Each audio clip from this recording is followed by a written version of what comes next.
Assalamualaikum warahmatullahi wabarakatuh. Untuk pertemuan kali ini saya akan membahas mengenai teori agenda setting.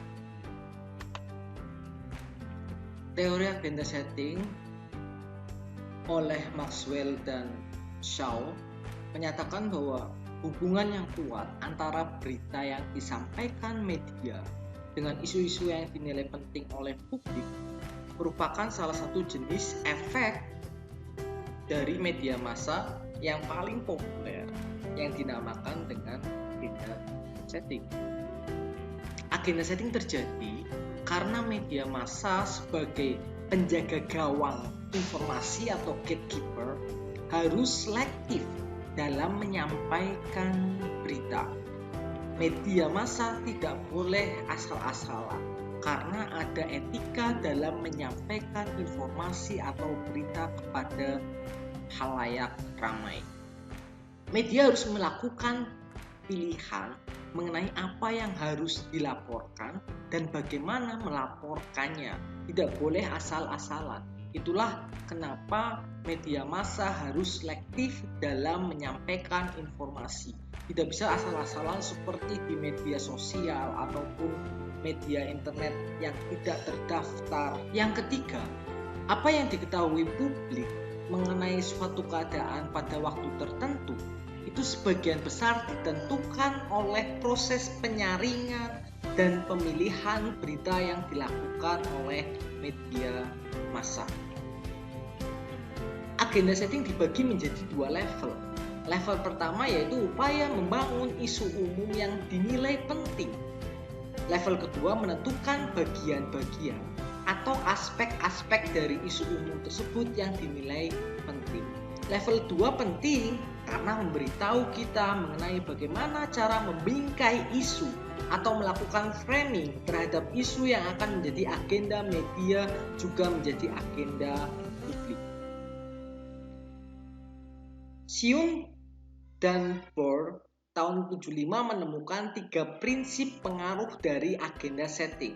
Yang pertama adalah representasi, yang kedua persistensi, yang ketiga adalah persuasi. Kita akan bahas satu persatu berkaitan dengan agenda setting. Yang pertama representasi, ukuran atau derajat dalam hal seberapa besar agenda media atau apa yang dinilai penting oleh media dapat menggambarkan apa yang dianggap penting oleh masyarakat atau agenda publik. Dalam tahap ini, kepentingan publik akan mempengaruhi apa yang dinilai penting oleh media. Media dalam menyampaikan informasi itu pasti akan mencari tahu dulu apa keinginan masyarakat, apa informasi yang diinginkan masyarakat saat ini. Kalau saat ini berkaitan dengan COVID misalkan, maka masyarakat membutuhkan informasi atau berita berkaitan dengan COVID-19. Karena media juga mengeluarkan berita berkaitan dengan apa yang dibutuhkan oleh masyarakat saat ini. Yang kedua adalah persistensi, mempertahankan kesamaan agenda antara apa yang menjadi isu media dan apa yang menjadi isu publik. Pada tahap ini media memberikan pengaruhnya terbatas. Jadi media membuat penyesuaian apa yang menjadi isu media dengan isu publik itu dibuat seirama, dibuat sama. Nantinya berita atau informasi yang keluar dari media itu benar-benar apa yang dibutuhkan oleh masyarakat. Karena terkadang kan media memiliki idealisme sendiri, sedangkan masyarakat memiliki keinginan menginginkan informasi apa. Maka pada tahap ini media mencoba mensinkronkan apa yang diinginkan oleh masyarakat.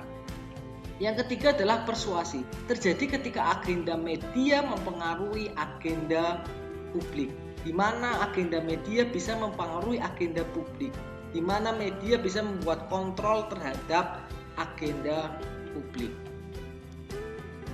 Tahapan agenda setting. Menurut Rogers dan Deering tahun 88, agenda setting merupakan proses linier yang terjadi atas 3 tahapan. Yang pertama agenda media, yang kedua agenda publik, yang ketiga adalah agenda kebijakan. Pertama, Penetapan agenda media yaitu penentuan prioritas isu oleh media massa. Media massa membuat prioritas isu mana yang akan ditampilkan dalam sebuah media massa. Kedua, media agenda dalam cara tertentu akan mempengaruhi atau berinteraksi dengan apa yang menjadi pikiran publik. Maka interaksi tersebut akan menghasilkan agenda publik. Jadi apa yang dikeluarkan oleh media massa itu apa yang dipikirkan oleh publik sehingga menjadi sebuah agenda publik. Seolah-olah publik juga mendapatkan informasi yang diinginkan oleh mereka. Yang ketiga, agenda publik akan berinteraksi sedemikian rupa dengan apa yang dinilai penting oleh pengambil kebijakan, di mana pemerintah dan interaksi tersebut akan menghasilkan sebuah kebijakan atau policy agenda. Agenda media akan mempengaruhi agenda publik dan pada gilirannya agenda publik akan mempengaruhi agenda kebijakan. Kebijakan bisa terbentuk karena sebuah media yang sinkron dengan apa yang diinginkan oleh publik atau masyarakat, maka muncullah sebuah kebijakan dari pemerintah. Sejumlah studi menunjukkan bahwa media memiliki kekuatan besar dalam mempengaruhi agenda publik. Tetapi tidak sebaliknya.